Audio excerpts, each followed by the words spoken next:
India మరియు పాకిస్తాన్ దేశాల మధ్య ఉన్న సంబంధాలు ఎప్పుడూ కూడా ఒక పజిల్ లాగానే ఉంటాయి.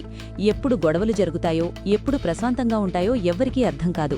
అయితే 2025 మే నెలలో జరిగిన కొన్ని సంఘటనలు ఇప్పుడు ప్రపంచ రాజకీయాల్లో ఒక పెద్ద సెన్సేషన్ అయ్యాయి. అసలు విషయం ఏమిటంటే, ఆ సమయంలో మన రెండు దేశాల మధ్య యుద్ధం వచ్చేంత గొడవ జరిగింది. సరిహద్దుల్లో కాల్పులు, సైనికుల కదలికలతో వాతావరణం చాలా సీరియస్గా మారింది. కానీ సరిగ్గా కొన్ని రోజుల తర్వాత అంతా సద్దుమణిగింది. అంటే సీజ్ ఫైర్ జరిగింది. అప్పట్లో అందరూ ఏమనుకున్నారంటే, అమెరికా ప్రెసిడెంట్ డొనాల్డ్ ట్రంప్ ఈ విషయంలో కలుగుచేసుకుని గొడవను ఆపారని అనుకున్నారు. పాకిస్తాన్ కూడా మొదట్లో అదే మాట చెప్పింది. కానీ ఇప్పుడు పాకిస్తాన్ ప్రభుత్వం మాట మార్చి ఒక కొత్త డ్రామా మొదలుపెట్టింది. చైనా దేశం వల్లే ఈ గొడవ ఆగిందని, చైనా నాయకత్వం తమకు చాలా హెల్ప్ చేసిందని ఇప్పుడు పాకిస్తాన్ కొత్తగా ప్రచారం చేస్తోంది. పాకిస్తాన్ విదేశీ వ్యవహారాల శాఖకు చెందిన తాహిర్ అందూరవి ఒక ప్రెస్ మీట్లో మాట్లాడుతూ ఈ షాకింగ్ విషయాలు బయటపెట్టారు. మే 7 నుంచి మే 10 మధ్యలో పరిస్థితి చాలా డేంజర్గా ఉన్నప్పుడు చైనా గవర్నమెంట్ తమతో నిరంతరం టచ్లో ఉందని ఆయన చెప్పారు.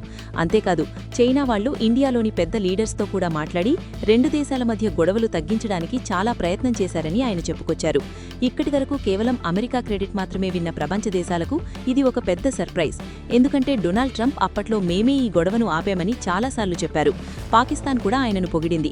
కానీ ఇప్పుడు చైనాకు క్రెడిట్ ఇవ్వడం చూస్తుంటే పాకిస్తాన్ అమెరికాను కావాలనే పక్కన పెడుతున్నట్లు కనిపిస్తోంది.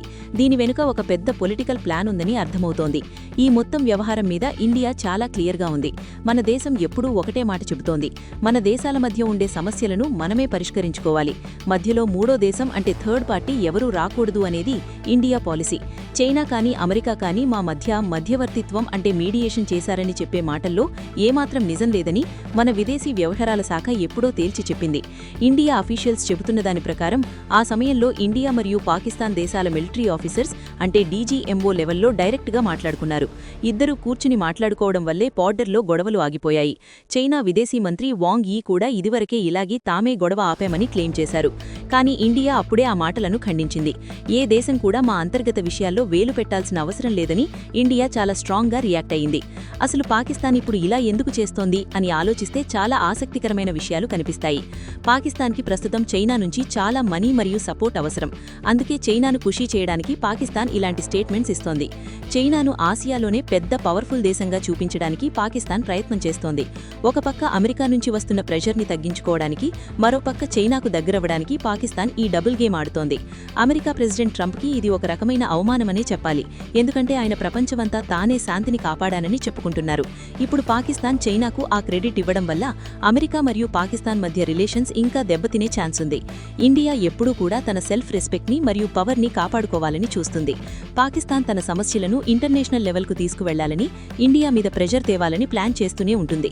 కానీ ఇండియా మాత్రం ఇది మన ఇద్దరి మధ్య సమస్య, బైలేటరల్ ఇష్యూ అని ఫిక్స్ అయ్యింది.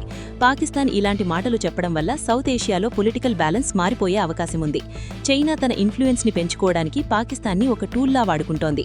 పాకిస్తాన్ కూడా తన ఫినాన్షియల్ ప్రాబ్లమ్స్ నుంచి బయటపడడానికి చైనా ఏం చెబితే అది చేస్తోంది. ఈ వీడియోలో మనం గమనించాల్సింది ఏమిటంటే, ఇంటర్నేషనల్ పాలిటిక్స్లో ఏ దేశం కూడా ఊరికే హెల్ప్ చేయదు. ప్రతి దేశానికి ఒక స్వార్థం ఉంటుంది. చైనా తన రూట్ని క్లియర్ చేసుకోవడానికి చూస్తుంటే పాకిస్తాన్ ఏమో తనను తాను కాపాడుకోవడానికి చూస్తోంది. ఇండియా మాత్రం తన బార్డర్ సెక్యూరిటీ విషయంలో మరియు తన డిసిషన్స్ విషయంలో చాలా మొండిగా ఉంటుంది. ఎవరైనా వచ్చి మాకు సలహాలిస్తామంటే ఇండియా అస్సలు ఒప్పుకోదు. గతంలో కూడా ఇండియా చాలాసార్లు ఇలాంటి ఆఫర్స్ని రిజెక్ట్ చేసింది. అందుకే ఇప్పుడు పాకిస్తాన్ చేస్తున్న ఈ ప్రచారం కేవలం చైనాను ఇంప్రెస్ చేయడానికి చేస్తున్న ఒక డ్రామా అని డిప్లొమాటిక్ ఎక్స్పర్ట్స్ అంటున్నారు. రాబోయే రోజుల్లో ఈ విషయం ఇంకా ఎంత దూరం వెళ్తుందో చూడాలి. ఒకవేళ అమెరికా గనక దీనిపై సీరియస్గా రియాక్ట్ అయితే పాకిస్తాన్కి ఇంకా కష్టాలు మొదలవుతాయి. చైనా ఏమో తన డిప్లొమసీని ఇంకా స్ట్రాంగ్గా మార్చుకుంటుంది. కానీ ఇండియా మాత్రం తన పని తాను చేసుకుంటూ పోతుంది. సరిహద్దుల్లో మన సైన్యం ఎప్పుడూ అలర్ట్గా ఉంటుంది. పాకిస్తాన్ ఎన్ని అబద్ధాలు చెప్పినా, ఎన్ని కొత్త కథలు అల్లినా ఇండియా తన పొజిషన్ని మార్చుకోదు.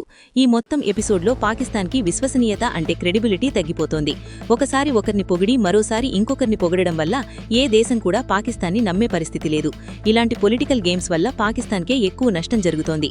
ఇండియా మాత్రం తన పద్ధతిలో ముందుకు వెళ్తూనే ఉంటుంది. చివరిగా చెప్పాలంటే ఇండియా మరియు పాకిస్తాన్ మధ్య శాంతి అనేది కేవలం ఆ రెండు దేశాల మధ్య ఉండే నిజాయితీ మీద ఆధారపడి ఉంటుంది. ఏ చైనానో లేదా ఏ అమెరికానో వచ్చి శాంతిని తీసుకురాలేరు. పాకిస్తాన్ ఎప్పుడైతే టెర్రరిజంను ఆపుతుందో అప్పుడే నిజమైన శాంతి వస్తుంది. కానీ అలాంటి విషయాలు వదిలేసి ఇలా క్రెడిట్ కోసం డ్రామాలు ఆడడం వల్ల ఎవరికీ ఉపయోగం లేదు. రాబోయే రాబోయే కాలంలో చైనా మరియు అమెరికా మధ్య ఉండే కోల్డ్ వార్లో పాకిస్తాన్ ఒక బలిపశువు అయ్యే అవకాశం కూడా ఉంది. ఇండియా మాత్రం తన పవర్ని పెంచుకుంటూ ప్రపంచంలో ఒక గొప్ప దేశంగా ఎదుగుతోంది. ఈ పొలిటికల్ టెన్షన్స్ అన్నీ కూడా ఇండియా ఎదుగుదలని ఆపలేవు. పాకిస్తాన్ తన తప్పులను తెలుసుకొని ఇండియాతో డైరెక్ట్గా మాట్లాడుకుంటేనే ఆ దేశానికి ఫ్యూచర్ ఉంటుంది. లేకపోతే ఇలాంటి ఫేక్ స్టేట్మెంట్స్ ఇస్తూ కాలం గడపాల్సిందే.